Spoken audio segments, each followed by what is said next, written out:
Hey, what's going on, folks? It's Larry, Packmaster Dog Training here. Let's talk about the 80-20 rule, is what I call it, okay?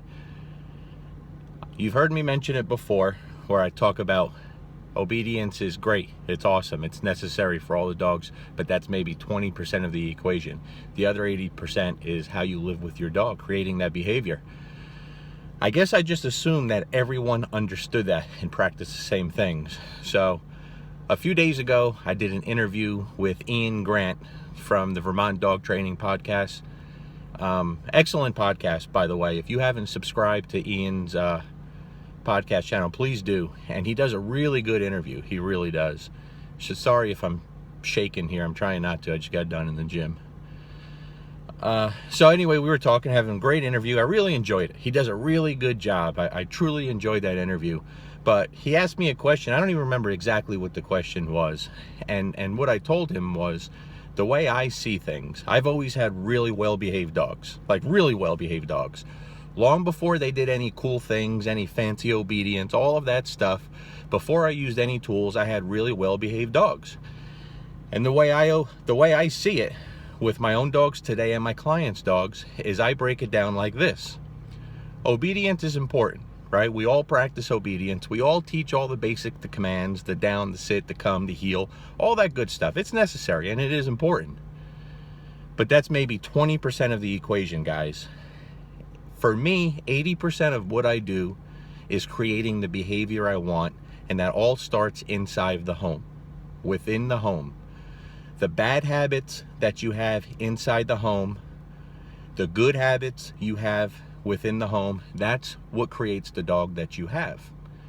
So he found that really interesting, and he said, man, I never thought of it that way. He said, I'm going to steal that. I said, go ahead, use it all you want. But that's the way, and I've been saying this for many years. You've heard me say it, but I guess I never really went deeper into it. But then what happened this weekend, Emmy, my beautiful Great Dane that I had, her mama came to pick her up. And when someone picks up their dog, I don't go enforcing all these rules. I don't tell them I need you to do this, I need you to do that. I want to see the real them, the real dog, how they encounter each other. I want to see that. So even after all the training's done. So I allowed that to happen, and I saw a lot of bad habits. And it took Emmy, who's been nothing but a model student, and got her real excited. And all of a sudden, she did some really horrible things, bad things that could hurt herself or her owner. And so when I had this discussion with her owner, she said, okay, wow, that's really important. You need to make a video, because I didn't know the things that I was doing inside the home were causing that. And I broke it down for her. Okay, I'll give you an example, quick example, but that's not what this video is about. When she showed up, Emmy saw her. Now, what I would have liked for her to do, I didn't tell her this, I would have liked her to walk over, and she could say, hey, Emmy, you know, she could pet her, she can give her some affection. That's great. Emmy would have been fine with that, okay? But what she did, like most owners, is she came and she started, Emmy, Emmy, Emmy, you know, saying the name over and over, which sent Emmy into a frenzy. The ass started going. She started jumping like a horse. And then she almost hurt herself. She came down on her legs and her legs slipped out. And then at one point, she literally almost jumped on top of her owner's head. All four legs came off the ground. And then what happened is our owner yelled loud, no, and corrected her. I said, okay, so let me explain to you what you did here. I said, so you asked her to get wild, because that's what she did. By doing the things she did, she's asking her, get excited, get wild.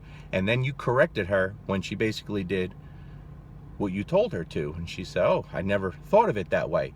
And Emmy's mama is a really good student, really good. She's really dedicated. So hello, Emmy's mama. Hope you two are doing great and had a great trip. They had a long trip back home. Hope they're doing well. But she listens. And so I broke it down and explained things for her. And she said, okay, you need to make a video about that, because I never knew these things I was doing was doing more harm than good. I said, well, it is. And most people do these things. But then what really made me realize I have to do this video is my wife called me this morning, my beautiful, sexy wife. Hey, babe, how you doing?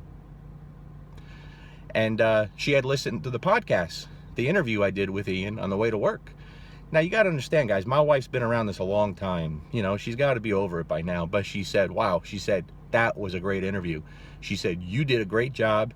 And that interviewer does a fantastic job. He was really good. I said, yes, he was. I told him that. He's a natural. She said, I learned things from that interview that I didn't know.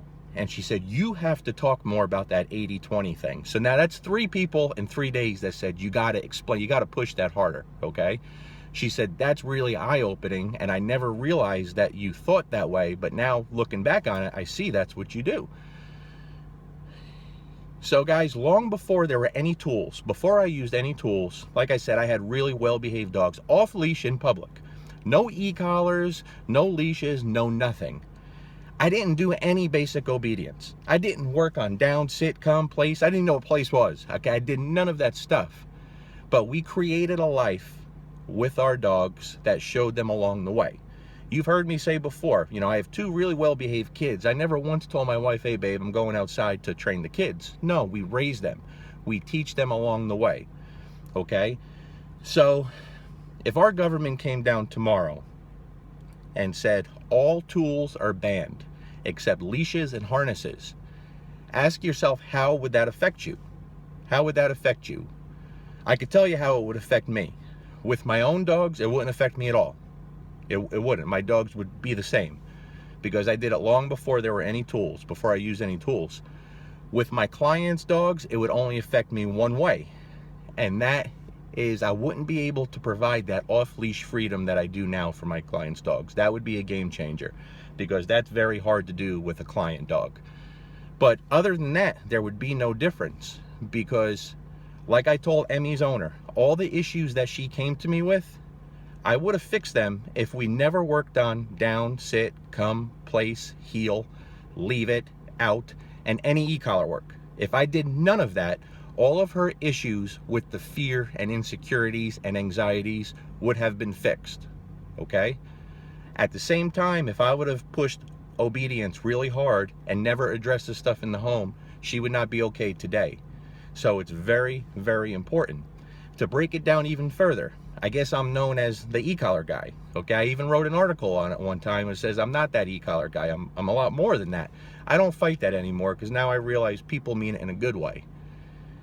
Out of the 20% of obedience, maybe 10%, but probably less, is e-collar work, okay? The rest of it is all based off structured walks and marker training, okay? So 80% is what I'm doing when that dog is in my presence, inside the home without obedience.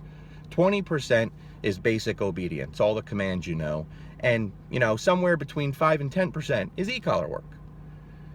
So too many folks are so focused on down, sit, and come, but you're not addressing how the dog is inside the home. And that's why it's so important to me. Listen, guys, I don't care how good of a job I can do with a dog, like I told Emmy's mom. Doesn't matter what I do. If I give her back a perfect dog and she goes back to still continuing with the bad habits inside the home, the dog's going to go right back to where she is. So I can't succeed without the owners being educated and committed to stopping all bad habits and implementing good habits. It's that simple. So 80-20, okay? That's what I use. And by the way, for all you fitness people out there, fitness people know this because it's the same thing in the world of fitness. You could train for a marathon, you can run every day, you can jump rope, you can lift weights every day. It doesn't matter if your diet looks like shit and you have no nutritional skills, right? 80% of what you look like is what you put in your body. Same thing. That's the importance of it. So you see people in the gym day in and day out. 2-3 years from now, they're going to look the same. They work out hard. They know what they're doing in the gym, but they don't care about what they put in their body. It's the same thing with the dog training, guys. Obedience is easy. A monkey can teach a dog all the basic commands, but it's what you do inside that home that's going to create the dog you want. That's the 80-20 rule. Now, people are going to ask for more specific examples. I don't want this to run on forever. If you have more specific questions, fine, hit me up. But start focusing on what you're doing in that dog's presence inside the home more than what you're doing with the obedience. That's the easy part. When I post this video to YouTube, I'll try to include the link for the interview with Ian Grant and his podcast. So hopefully you guys can see what we talked about there. Okay, folks? Peace.